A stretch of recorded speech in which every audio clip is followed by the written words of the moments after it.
สบายดีท่านผู้ชมมือนี่มากับสักจึกชาแนลอีกแล้วพี่น้องขอทักทายสบายดีบรรดา FC บรรดาท่านคุณพ่อคุณแม่เนาะแล้วก็ท่านผู้ชมผู้มีเกียรติทุกท่านที่กำลังติดตามน้องมือนี่บาวสุจิกสีเดินทางไปเมืองขวาพี่น้องเนาะเมืองขวาชายแดนเวียดนามหมดเลยพี่น้องแขวงพงซาลีเนาะตอนนี้กำลังเดินทางด้วยรถพี่น้องเพราะว่าสิไปหับลูกค้ามองนี่ก็คือว่ามันวิวมันง่ายไปเลยพี่น้องเบิ้งพุ่นอันนี้คือเขื่อนแม่น้ำอูพี่น้องเนาะอันนี้คือเขื่อนมันจะอยู่ประมาณ 3-4 ลักจากนี้ไปเนาะพี่น้องเบิ้งภูเขาที่สลับซับซ้อนเนาะเบิ้งไฮนาโอ้โหบรรยากาศพี่น้องเอ้ยตะเป็นคำค่อยใกล้สิตกดินแล้วพี่น้องเบิ้งทงหน้านี่พี่น้องโอ้พี่น้องพี่น้องเบิ้งทงหน้านี่เบิ้งซอยได้ป้าบอกสักจึกบุกปานยูซาป้าเลยพี่น้องป้าติดโถสมงามแต่งามว่าพี่น้องน้อยอยากให้พี่น้องได้มาพบมาเห็นมาสัมผัสอันนี้คือเส้นทางเลขที่13เนื้อพี่น้องห่างจากหลวงพระบางประมาณ60 กิโลเมตรเนาะสุดยอดเลยพี่น้องแต่เป็นคำค่อยไก่สิตกดินบรรยากาศแบบนี้เบิ่งได้ยากเลยพี่น้องเอ้ยเนาะอยากให้พี่น้องได้มาเห็นเด้เนาะบ่บ่ระยะห่างพี่น้องสิขอพาพี่น้องเดินทางไปมื้อนี้เฮาสิไป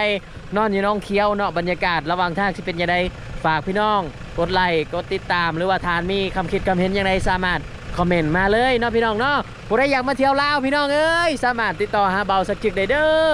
ID ไล่เลยว่าข้อมูลต่างๆขึ้นอยู่ในหน้าจอเนาะตอนที่ว่าขึ้นตอนโปรโมชั่นของเบาสักจึกเนาะฉะนั้นผู้ใดอยากมาเที่ยวเมืองลาวหรือว่าอยากไปเที่ยวเวียดนามสามารถติดต่อเบาสักจึกได้เด้อไปนำกันพี่น้องมื้อนี้ก็มากับผู้ซอยพี่น้องซื้อยังนี่ซื้อสกายพี่น้องน้องสกายนะพี่น้องเนาะเพิ่นขอติดรถไปลงน้องเขียวโอเคพี่น้องขอจูงมือพระเดชคุณทาสักจึกมาแล้วพี่น้องเอ๋ย1 ซับ1 ไลค์1 แซ่เพื่อเป็นกำลังใจเบาสักจึกออกเดินทางจากหลวงพระบางตอน4 โมงตรงพี่น้องเดินทางมุ่งหน้าไปทางเหนือตามเส้นทางเลขที่13มื้อนี้เบาสักจึกสิเดินทางประมาณ140 กิโลเมตรพี่น้องตามที่ว่าเบาสักจึกคาดการน่าจะหอดพุ่นประมาณ7 โมงแรงเนาะแต่ว่าจะได้กระสร้างภาพบรรยากาศซองฝากทางเนาะให้เบาสักจึกรู้สึกโอ้ยอุ่นมกอุ่นใจเนาะขวามือก็จะเห็นเขื่อนพี่น้องเนาะเขื่อนน้ำอู1กายเขื่อนไปก็จะเป็นวิวหนาเขื่อนงามแห้งพี่น้องเนาะงามจนเบาสักจึกอดใจบ่ไหวเนาะแล้วก็เก็บภาพมาให้พี่น้องเบิ่งแล้วก็บ่มีแต่เบาสักจึกเนาะข้างหน้ารถตู้คันนี้ก็คือสิพากันเก็บภาพคือกันกับเบาสักจึกเนาะมองนี้บอกได้เลยว่าวิวโคตร Amazing เนาะมองนี่ประมาณ60 กิโลเมตรจากหลวงพระบางเนาะจากนั้นเบาสักจึกก็มุ่งหน้าขึ้นไปต่อพี่น้องเอ้ย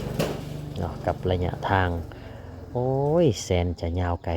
เนาะเพราะว่าเบาสักจึกกันมีภารกิจขึ้นไปทางเมืองขวาเพิ่นละพี่น้องชายแดนพงศาลีแต่ว่าสิเดินทางครั้งนี้ด้วยเรือข้างหน้าจะเป็นหมู่บ้านที่ว่าน่าสนใจหลายเนาะเดี๋ยวเบาสักจึกสิหาหม่องจอดรถและให้พี่น้องได้สิถ่ายคลิปให้พี่น้องได้เบิ่งนำกันที่ทานผู้ชมอยู่นี่เพิ่นฮ้องว่าบ้านหยังก็บ้านห้วยคดเนาะซึ่งเป็นหมู่บ้านที่ว่าเพิ่นจะปลูกกันหลายเลยพี่น้องปลูกมะเกี่ยงมักส้มโอเนาะผู้ใดผ่านทางเลขที่13เนื้อก็ต้องจอดอยู่นี่เนาะจะมีชาวบ้านนี่เพิ่นจะปลูกมะเกี่ยงเรียบแคมแม่น้ำอูเนาะ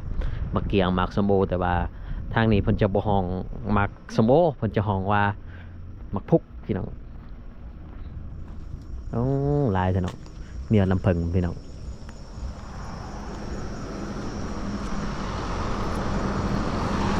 อันนี้แหละพี่น้องบรรยากาศเมืองลาวเนาะ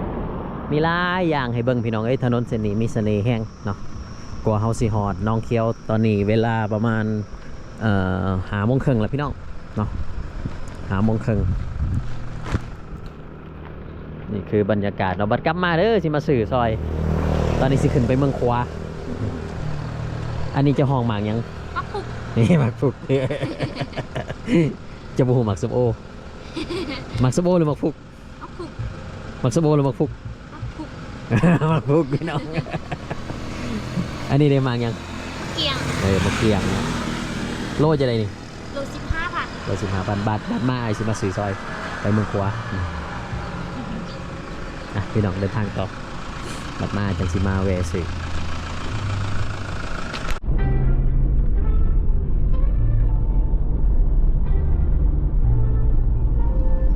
ด้วยว่าบ่าวสักจิกนั้นมีภารกิจต้องเดินทางเนาะบ่ทันได้กลับบ้านเทื่อ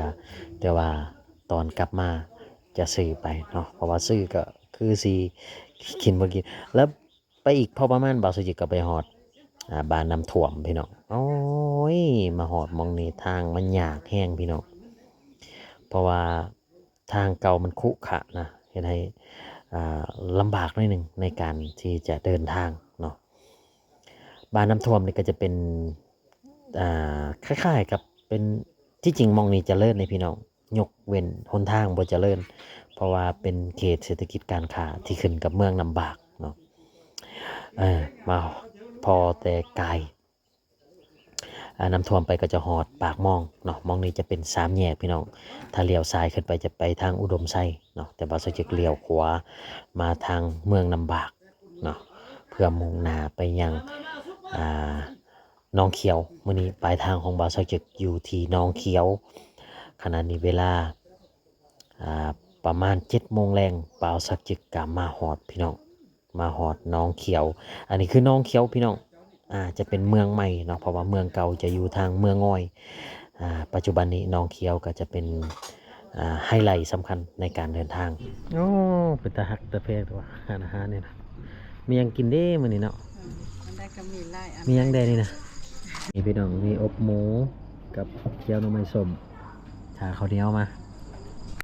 ไปเด้อพี่น้องเด้อกินข้าวน้ำกันเนาะข้าวเหนียวกับอบหมูเนาะเกี๊ยวหน่อไม้ส้มมาพี่น้องกินน้ำกันเด้อที่พักกันพี่น้อง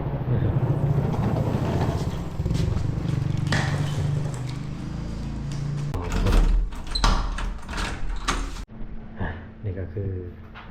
ห้องพี่น้องโอเคอยู่ห้องน้ำก็มีแหวนมีเงี้ยใส่เหลืองอยู่สำหรับคลิปนี้บาสุจิกาสิขออนุญาตนอนก่อนพี่น้องขอให้พี่น้องอยู่ดีมีแห่งความเจ็บใจใดคงใครอย่ามีเนาะสำหรับค่ำคืนนี้บาสุจิกขอกล่าวคำว่าบายดีพบกันใหม่ EP ต่อไปพี่น้อง